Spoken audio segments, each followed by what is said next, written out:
So hi guys, welcome back to our new channel friend reaction guys. मेरा नाम है प्रदीप। मैं हूँ विराज। सो गाइस, आज हम लोग रिएक्शन करने वाले हैं आर्ट एडवेंचर इन चैनल से आखिर क्यों हावड़ा पुल 12 बजे बंद किया जाता है। तो हावड़ा ब्रिज का ये जो रहस्य है वो मुझे भी पता नहीं, क्योंकि मैं 2-3 बार कोलकाता गया था, लेकिन मैं इतना 12 बजे क्यों बंद होता है इसमें ध्यान नहीं गया। शायद 11-11:30 बजे गया था, लेकिन 12 बजे मेरा भी डाउट है।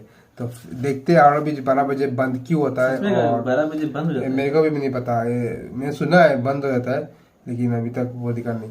तो आज देंगे रिएक्शन हम 12 बजे क्यों बंद होता है। मैंने भी ये वीडियो नहीं देखा। ओरिजिनल वीडियो का लिंक मिल जाएगा मेरे डिस्क्रिप्शन पे, और इस चैनल का लिंक भी मिल जाएगा जिसने ये चैनल बनाया है वीडियो को।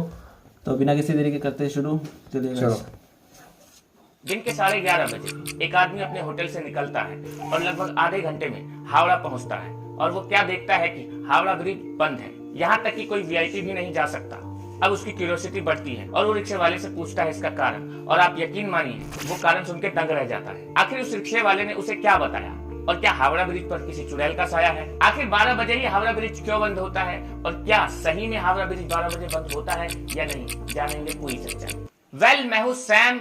साल 1862 जब भारत पर अंग्रेजों का शासन था और उस वक्त भारत की राजधानी दिल्ली नहीं बल्कि कोलकाता हुआ करती थी। राजधानी होने के नाते अंग्रेजों के लिए ट्रेड और इकोनॉमी हर नजरिए से कोलकाता बहुत जरूरी थी और उनका आना जाना कोलकाता में लगा रहता था। लेकिन बार बार कोलकाता आने जाने में ट्रैवलिंग की एक समस्या का सामना अंग्रेजों को आए दिन करना पड़ता था, और वो ये कि हावड़ा और कोलकाता के बीच कम दूरी होने के बावजूद अंग्रेजों को घूमकर लंबा रास्ता अपनाना पड़ता था, क्योंकि इन दोनों शहरों के बीच में हुगली नदी तेज प्रवाह के साथ बहा करती थी। जब आए दिन अंग्रेजों का जमावड़ा बढ़ने लगा तो उन्हें इस बात का एहसास हुआ कि अगर वो हावड़ा और कोलकाता के बीच बहने वाली हुगली नदी के ऊपर एक पुल खड़ा कर दे तो उस पुल की वजह से दोनों शहरों के बीच में ट्रेवल करने का समय और दूरी दोनों ही बहुत कम हो जाएगी। और कुछ इसी विचारधारा के साथ नींव रखी गई भारतीय इतिहास के सबसे पहले हावड़ा ब्रिज की। इस ब्रिज का आर्किटेक्चर सिंपल था, जिसका मकसद सिर्फ और सिर्फ कुछ गाड़ियों के लिए ट्रेवल करने का रास्ता बनना ही था। और इसी बात को ध्यान में रखते हुए साल 1871 में हावड़ा ब्रिज एक्ट पास हुआ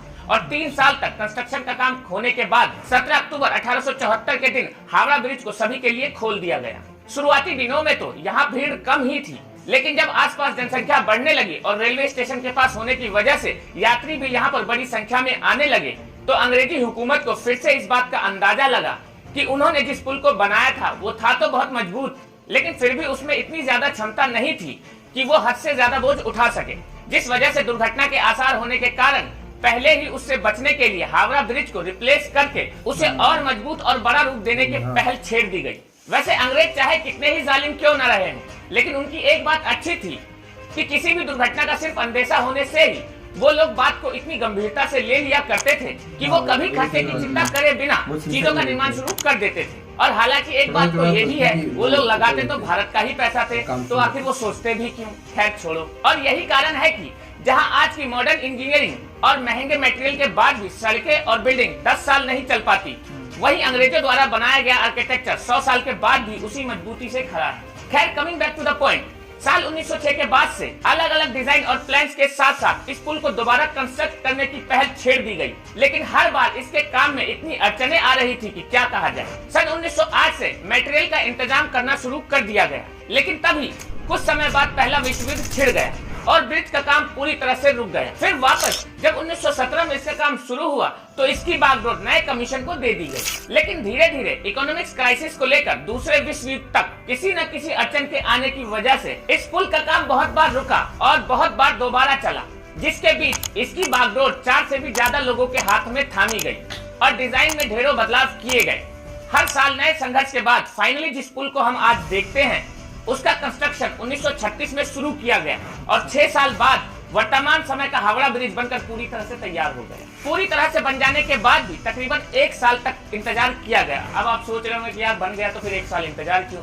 एक्चुअली कोई भी बड़ा अवसर इस पुल के उद्घाटन के लिए मिल नहीं रहा था। अब ऐसा क्यों हो रहा था? क्योंकि द्वितीय विश्व युद्ध के कारण इतनी गंभीर परिस्थितियां बन चुकी थी कि किसी भी अधिकारी के पास इतना वक्त नहीं था कि वह इस पुल का उद्घाटन कर सके, जिस वजह से 3 फरवरी 1943 के दिन बिना किसी उद्घाटन के इसे जनता के लिए खोल दिया गया।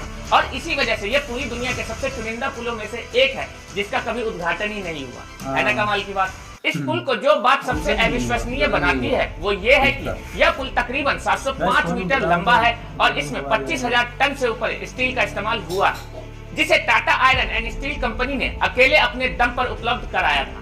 इसी बात पे कमेंट में लिखो जय हो टाटा की। अब नॉर्मली जब भी हम लोग सोचते हैं 25,000 टन के पुल के बारे में, जिसके ऊपर से रोजाना लाखों गाड़ियां निकलती हैं, तो कल्पना में यही आता है कि उस पुल को सहारा देने के लिए कम से कम 12 मोटे मोटे खंबे तो लगे ही होंगे। लेकिन यह किसी करिश्मे से कम नहीं थी। लाखों गाड़ियों को अपने ऊपर गुजारने वाला यह हावड़ा ब्रिज सिर्फ और सिर्फ 4 खंभों पर टिका है, जिसमें से 2-2 खंबे इसके दोनों छोर पर लगे हुए हैं और दोनों छोर के बीच एक भी पतली सरिया का सहारा इसे नहीं मिलता, जो अपने आप में काफी आश्चर्य में डाल देने वाली हकीकत है। लेकिन पता है इससे ज्यादा आश्चर्य में डाल देने वाली हकीकत कौन सी है?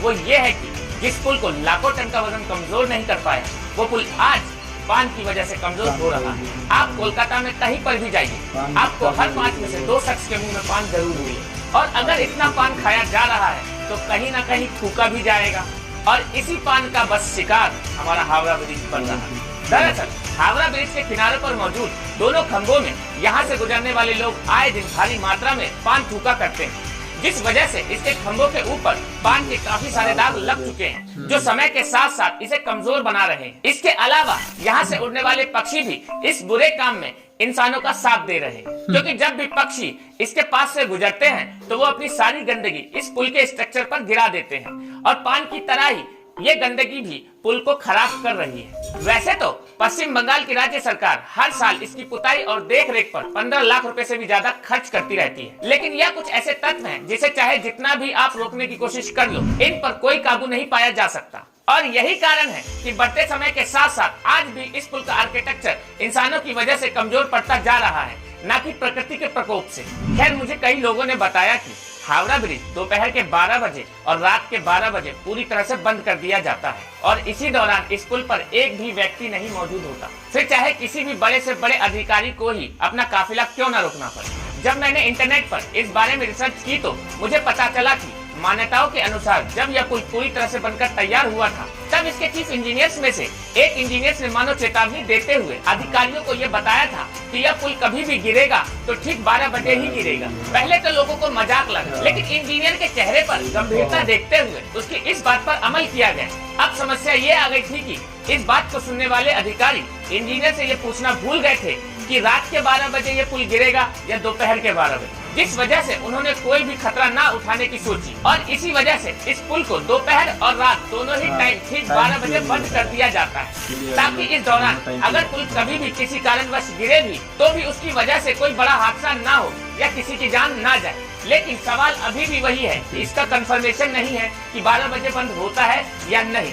इसका जवाब आपको वीडियो के आखिरी में मिलेगा। अब ये दास्तां तो वो वाली है जिसके बारे में हमने इंटरनेट पर पढ़ा, लेकिन जिस रिक्शे में वो आदमी बैठा था जिसकी बात हमने वीडियो के स्टार्टिंग में की थी, उसे चलाने वाले भैया ने उसे इसके पीछे की एक अलग ही वजह बताई, जिसे सुनकर वो खौफ में आ गए। रिक्शे वाले ने उसे बताया कि पुल कंस्ट्रक्शन में था, तभी एक दिन वहाँ पर एक महिला मजदूर के सिर पर किसी औजार की वजह से भारी चोट आ गई और उसे तुरंत अस्पताल जाने की जरूरत पड़ गई। अफसोस कि वहाँ पर मौजूद ब्रिटिश सुपरवाइजर ने महिला की जान को पुल बनने के समय से सस्ता समझते हुए उसे अस्पताल ले जाने तक से मना कर दिया और उसकी मरहम पट्टी करने की भी कोशिश नहीं की, बल्कि उल्टा उसे वहीं मरने के लिए छोड़ दिया गया। जब तक दिन की मजदूरी खत्म हुई तब तक महिला अपना दम तोड़ चुकी थी, लेकिन एक महिला की हत्या करने के बाद भी ब्रिटिश सुपरवाइजर के चेहरे पर कोई शिकन नहीं थी और उसने महिला को पुल से नीचे हुगली नदी में फेंक दिया और उसका अंतिम संस्कार भी नहीं हुआ। बस फिर क्या था, मोक्ष न मिलने के कारण ऐसा माना जाता है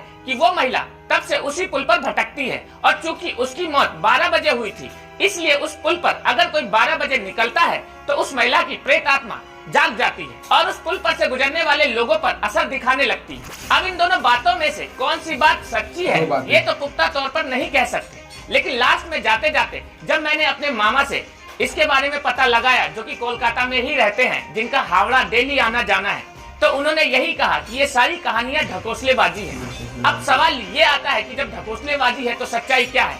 तो इसका जवाब यही है कि मैं खुद अब कोलकाता जाऊंगा और इसकी पूरी डिटेल में पता लगाऊंगा और फाइनली आपको पोस्ट में इसकी जानकारी मिल जाएगी। लेकिन आपका क्या मानना है? क्या वाकई किसी इंजीनियर की भविष्यवाणी इस खौफ का कारण है या किसी अबला महिला की प्रेत आत्मा ने इस डर को पैदा किया? इस पर अपनी राय कमेंट में जरूर बताएं। पता जरूर करेंगे। और गाइस आप लोग भी बता देना कि ये फैक्ट सही है या नहीं, 12 बजे बंद हो जाता है या नहीं, क्योंकि वो भी क्यों बंद होता है। आप लोगों को मालूम लगेगा अगर आप लोग गए कलकत्ता तो कमेंट करके नीचे बताना कि ऐसे कुछ मतलब हुआ था कि 12 बजे बंद होता है या मतलब कुछ दोपहर को 12 बजे और रात के 12 बजे। और आर एडवेंचर भाई को भी नहीं मालूम कि ये बंद होता है, वो क्यों होता है। वो भी बोल रहे थे कि उनको भी नहीं पता। तो उनका चैनल देखना, काफ़ी अच्छे अच्छे वीडियो आते हैं उनके चैनल पे, जो सब्सक्राइब करके और उनका वीडियो देखना। और हमारा डिस्क्रिप्शन में इनका लिंक दे दूंगा चैनल का। तो बस, तो आज के लिए बस इतना ही, और मिलता हूँ नेक्स्ट ब्लॉग में। और वीडियो को अच्छा लगे तो सब्सक्राइब कर देना और शेयर कर देना और सब्सक्राइब करके जाना लाइक आप लोग। कीजिए गाइस, क्योंकि लाइक करने से हमको मोटिवेट होता है कि नेक्स्ट वीडियो बनाने में। गाइस अभी के लिए बस इतना ही।